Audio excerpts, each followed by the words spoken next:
Comics की दुनिया channel लाए है मनोज कॉमिक्स में आंख से टपका खून भाग 1। दोस्तों, आपके साथ और सहकार से मेरी हिम्मत बढ़ रही है। वीडियो बनाने की तो सपोर्ट करते रहिए। जय हिंद, जय भारत।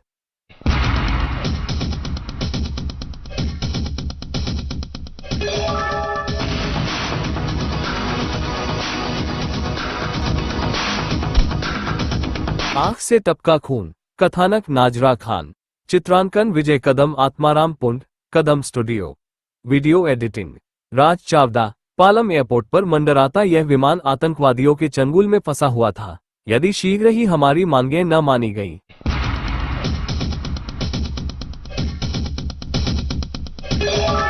तो हम इस प्लेन को बम से उड़ा देंगे। फिर इसमें सवार 300 यात्रियों की मौत के जिम्मेदार आप लोग होंगे।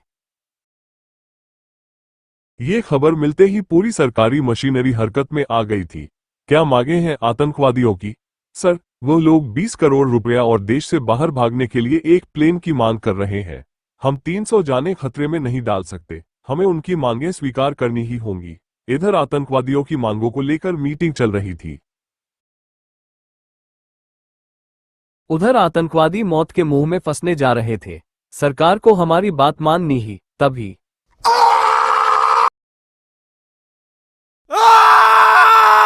क्या हुआ उस्ताद? उस्ताद ने अपना चेहरा ऊपर उठाया और तीनों के हलक से चीख उबल पड़ी। नहीं, ओ नो, उफ, उस्ताद नहीं।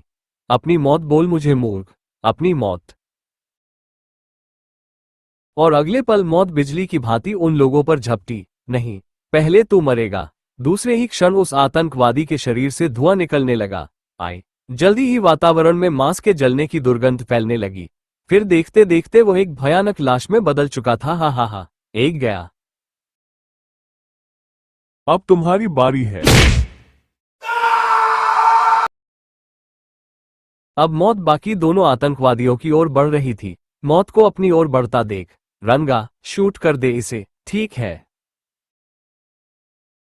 रंगा ने भी बेहद फुर्ती से रिवाल्वर निकाली और अगले पल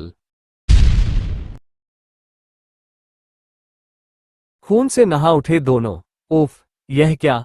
अगले पल जो हुआ उसने सबको चौंका दिया। और देखते ही देखते मर गए हरामजादे। अब कोई तुम्हें परेशान नहीं करेगा।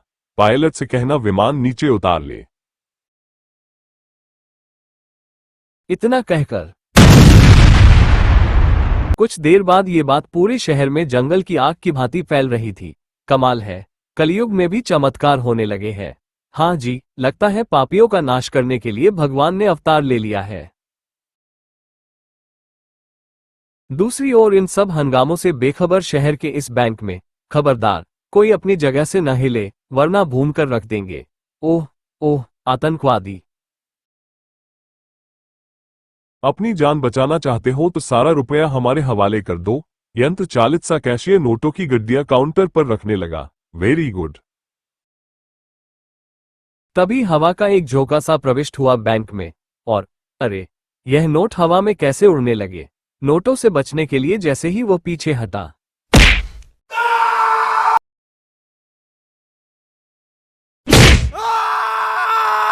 ओए बग्गा उठ, क्या हुआ? उस्ताद, लगता ये गिरने से बेहोश हो गया है। जरा देख तो क्या हुआ इसे। दोनों आतंकवादी तेजी से नोटों को बग्गा के शरीर से हटाने लगे। नोट हटाते ही, उफ, यह क्या? बग्गा कंकाल में कैसे बदल गया? तभी बैंक में मौजूद हर शख्स की उंगली उसके दांतों के नीचे थी। एक ही प्रश्न सबके दिमाग में धाड़ धाड़ करके बज रहा था। कैसे हुआ ये सब? किसने किया? उसी रात शहर से बाहर बने इस रेलवे पुल के नीचे मौजूद यह आतंकवादी हजारों निर्दोषों के खून से होली खेलने की तैयारी में थे। कुछ देर बाद जैसे ही कलिंगा एक्सप्रेस इस पुल से गुजरेगी, हम इस पुल के परखच्चे उड़ा देंगे। और फिर कलिंगा एक्सप्रेस हजारों यात्रियों को लिए तेजी से अपनी मंजिल की तरफ बढ़ रही थी। अचानक ट्रेन का ड्राइवर बुरी तरह चौंक पड़ा। अरे, वो सामने कौन खड़ा है? शायद कोई आत्महत्या करना चाहता है। ट्रेन रोको, ड्राइवर पूरी ताकत लगाकर ब्रेक लीवर पर झूल गया। उफ, ये बचेगा नहीं। रुकते रुकते भी ट्रेन इसे अपनी चपेट में ले लेगी। ट्रेन मौत का पैगाम बनकर उस व्यक्ति की ओर बढ़ रही थी कि तभी उस व्यक्ति के हाथ आगे फैले और चमत्कार हो गया। तीव्र गति से आती ट्रेन एकदम जाम होकर रह गई। ट्रेन रुकते ही उफ, ये झटका कैसा था। ट्रेन रुकी है, आओ देखते हैं क्या हुआ। शीघ्र ही सारे यात्री ट्रेन से बाहर थे। क्या हुआ ड्राइवर साहब, ट्रेन क्यों रोक दी? लेकिन ड्राइवर की नजरें तो उस रहस्यमय शख्स की तलाश रही थी। अरे, वह आदमी कहाँ गया? अभी तो यहीं खड़ा था। तभी वातावरण एक भीषण धमाके से गूंज उठा। सबकी आंखें आश्चर्य से फटती चली गई। ओह गॉड, पुल टूट गया। उफ, अगर ट्रेन पुल तक पहुंच जाती तो हम सबके भी परखच्चे उड़ जाते। लगता है वो आदमी कोई दैवीय शक्ति थी जिसने ट्रेन रोककर हम सबको बचा लिया। लेकिन वह गया कहां? अभी तो यही था, जबकि वो रहस्यमय व्यक्ति यहां था। कौन हो तुम? तुम्हारी मौत। लगता है पागल हो गया है साला। मैं अभी इंतजाम किए देता हूं। अगले क्षण लेकिन इससे पहले कि गोलियां उस व्यक्ति को छू पाती, उसकी आंखों से निकलती किरणों से गोलियां यू टर्न लेकर वापस आगे बढ़ी और संभलने का अवसर ही नहीं मिला किसी को। अगले दिन के अखबार इन तीनों अद्भुत घटनाओं से रंगे हुए थे। रहस्यमयी शक्ति द्वारा आतंकवादियों के 3 बेहद खतरनाक मिशन विफल। अद्भुत शक्ति ने हजारों लोगों की जान बचाकर आतंकवादियों को मारा। ये खबरें पढ़कर पूरा शहर खुशियां मना रहा था। लगता है भगवान ने पुनः अवतार ले लिया है। हाँ भाई, अब खैर नहीं इन दुष्टों की। जबकि दूसरी ओर आतंकवादियों के हेडक्वार्टर में तूफान आया हुआ था। दैवीय शक्ति, दैवीय शक्ति, दैवीय शक्ति। कान पक गए मेरे, ये बकवास सुनते सुनते। ये बकवास नहीं, सत्य है जेके। गुरुजी आप, हाँ, तुम हमारे साथ आओ। जी गुरुजी। उफ, आज गुरुजी फिर मुझे अपने भूत महल में ले जाएंगे। कुछ देर बाद हेडक्वार्टर के तहखाने में बने भूत महल में। यह आप क्या कह रहे हैं गुरुजी? हम ठीक कह रहे हैं। वो उन्हीं तीनों सीबीआई ऑफिसरों की आत्माएं हैं जिन्हें हमने कत्ल किया था। ओह, लेकिन आपको कैसे पता चला कि यह उन तीनों की आत्माओं के काम है? क्योंकि अब वह तीनों मेरे कब्जे में है। क्या? हाँ, जैसे ही हमने इन तीनों घटनाओं के बारे में सुना, हमने अपने गुलाम प्रेतों को बुलाया और कहा, होंगे सिस्टर जुम्मालीना टाइगर को तुम मार देगी बाई गॉड। जाओ, जाकर पता करो कि यह किसका काम है और उसे पकड़कर यहाँ ले आओ। जो आज्ञा स्वामी। शीघ्र ही मेरे गुलाम प्रेत उन तीनों को पकड़ कर ले आए हैं। तुम तीनों, तो ये काम तुम लोगों का है। आह, छोड़ो कमीनों, छोड़ दो मुझे। आह, तुम्हारी इतनी हिम्मत कि तुम भैरवा से टकराओ। ओह, उफ। अब तुम तीनों जीवन भर मेरे बंदी बनकर रहोगे। जाओ, उन हांडियों में समा जाओ।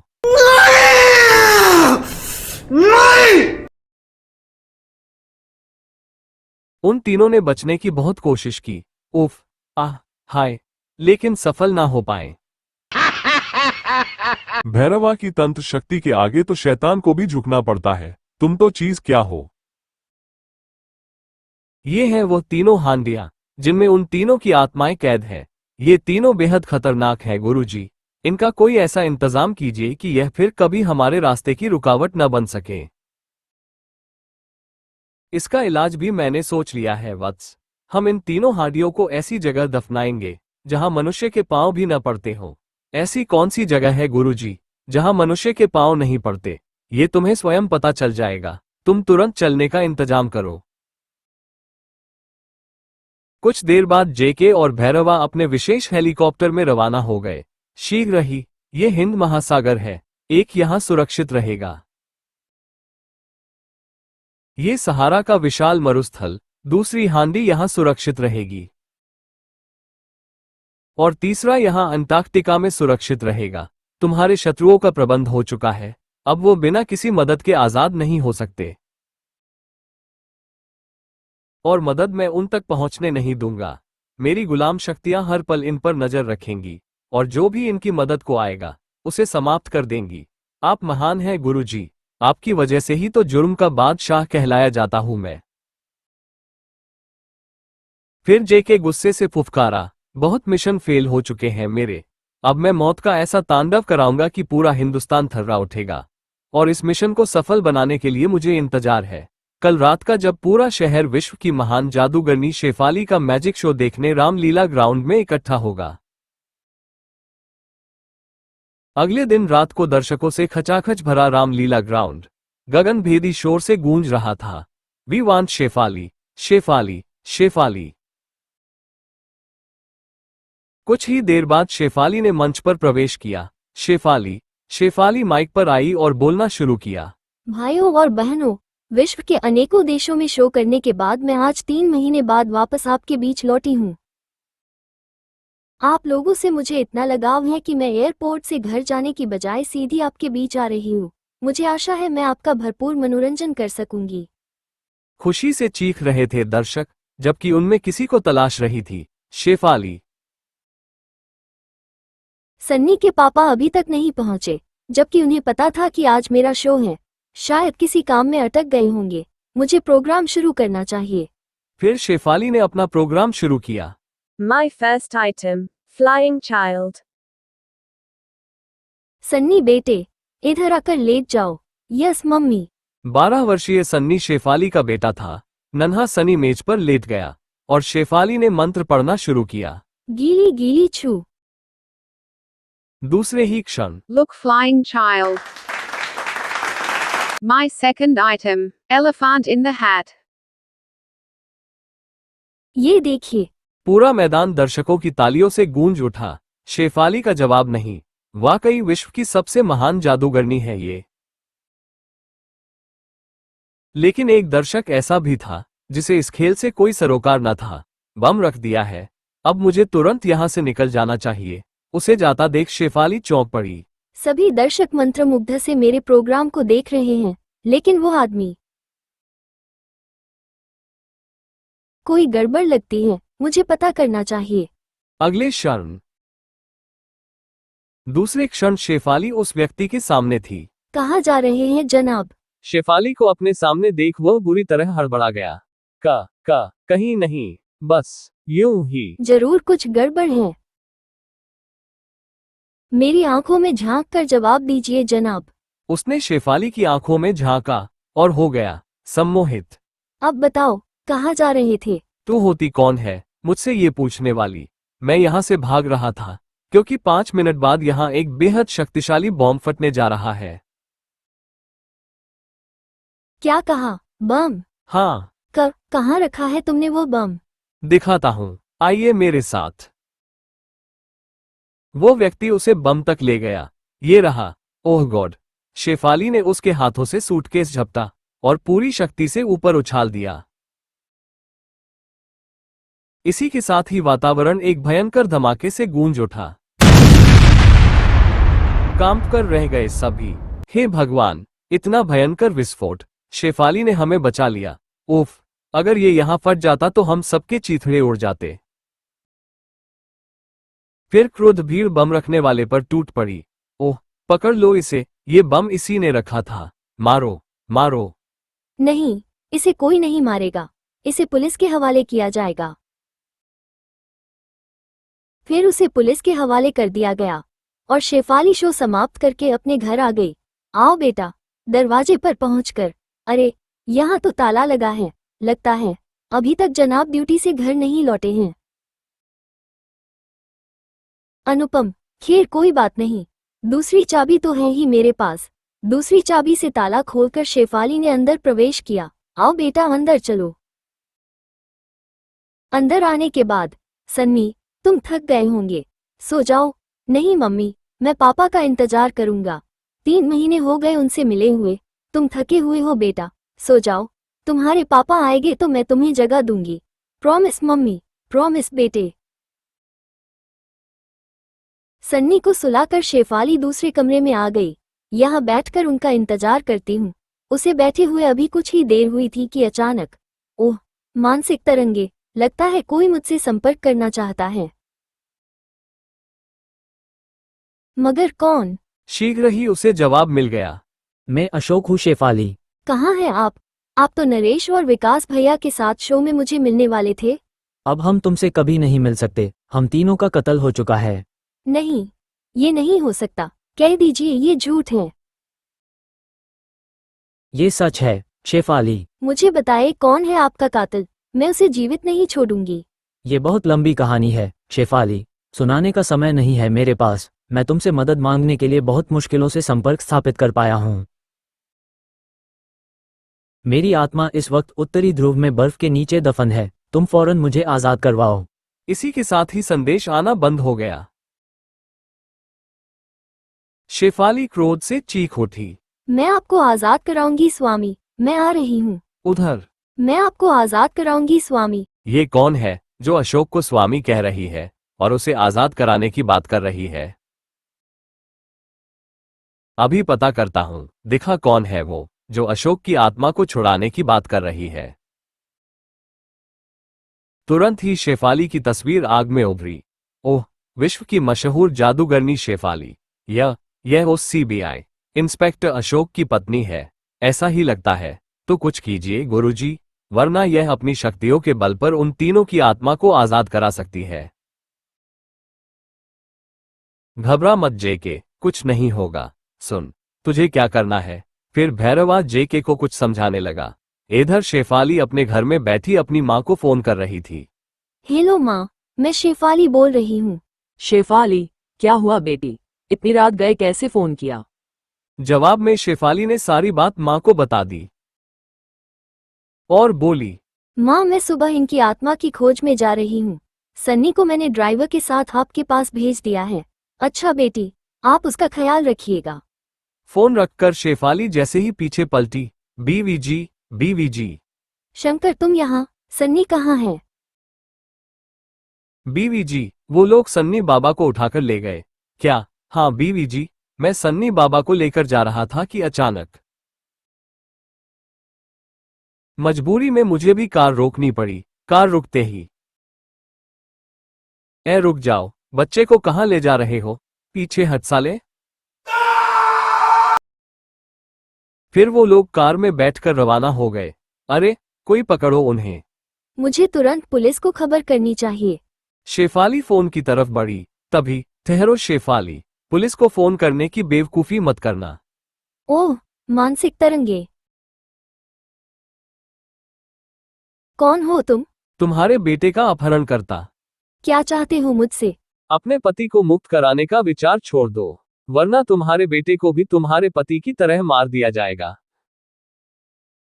इसी के साथ ही, ओह, संपर्क टूट गया। उफ, मुझे इन हत्यारों की बात माननी होगी, वरना वो सन्नी को मार डालेंगे। मुझे माफ कर देना स्वामी, मैं आपकी कोई मदद नहीं कर पाऊंगी। इधर सन्नी दुश्मनों की कैद में था। कितना बोर काम सौंपा है बॉस ने। मुझे तो बैठे बैठे नींद आ रही है। ये साला कहाँ निकल कर जाएगा। थोड़ी देर झपकी ही ले लेता हूँ। उसने अपनी आंखें बंद कर ली और कुछ पलों बाद ही सन्नी को भी ऐसे ही किसी मौके की तलाश थी। यही मौका है यहां से भागने का। उसने चाबी निकाली और दरवाजा खोलकर बाहर आ गया। फिर वो छुपता छुपाता हेडक्वार्टर से बाहर निकल आया। लेकिन वो ऊपर बैठे गार्ड की नजरों से नहीं बच सका था। ओह, ये बच्चा आजाद कैसे हो गया? उसे रोकना होगा, वरना वो हेडक्वार्टर का रहस्य पुलिस को बता देगा। और उसे रोकने का अब एक ही तरीका है। गार्ड के हाथ में थमी टेलीस्कोपिक गन सीधी हुई और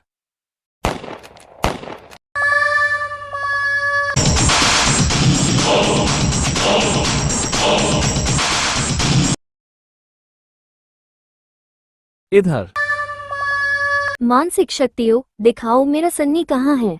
उसकी चीख से कांपती चली गई कमरे की दीवारें।